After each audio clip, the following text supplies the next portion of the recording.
throws keyword. So we use the throws keyword in the method declaration. If we know which exceptions can be thrown from this method, we use the throws keyword in the method definition.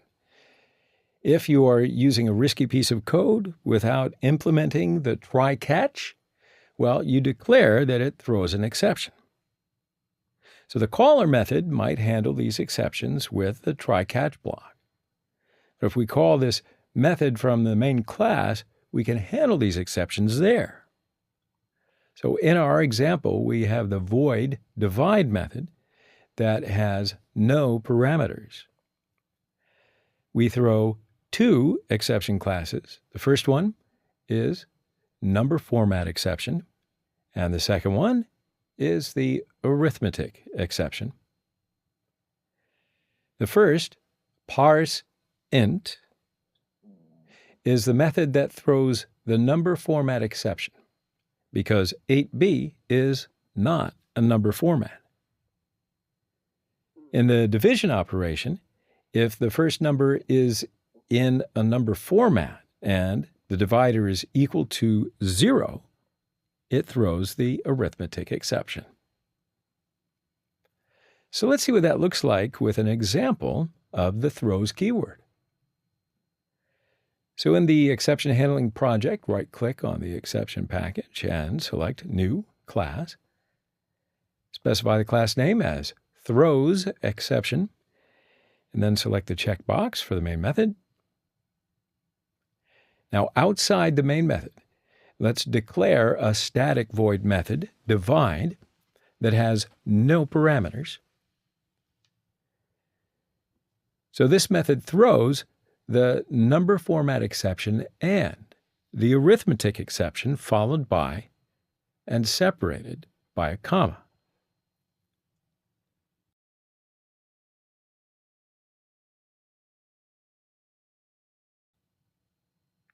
In the divide method, we declare the variable a and assign it parse int method of the integer class with the value 8b. And we declare the second variable b and assign the parse int method of the integer class with the value of 0.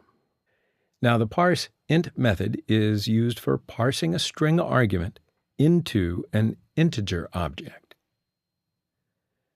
And we declare the last variable c and assign it a divided by b. Now we display the value of variable c by using the print method. In the main method, we call the divide method.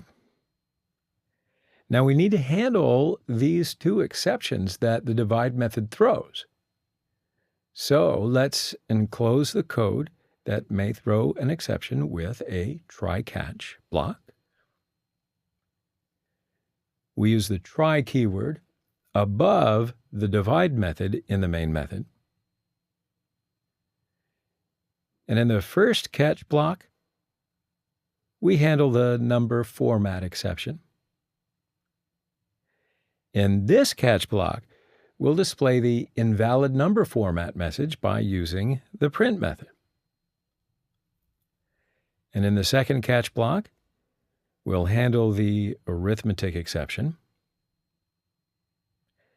And in this catch block, we'll display the you cannot divide a number by 0 message by using the print method.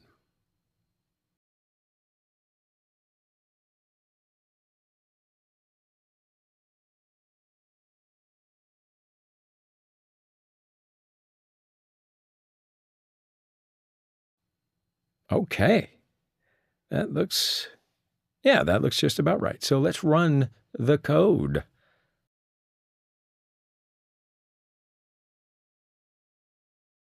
So the divide method is invoked first, 8b, and the first parse int method is not a number format, so this method throws the number format exception. So far, so good. The first catch block handles this exception, and the invalid number format message is displayed on the console. So now let's change the value 8b with 8 in the first parseInt method to test the other exception. And let's run the code again. The divide method is invoked, and because the remainder is 0, the arithmetic exception is thrown.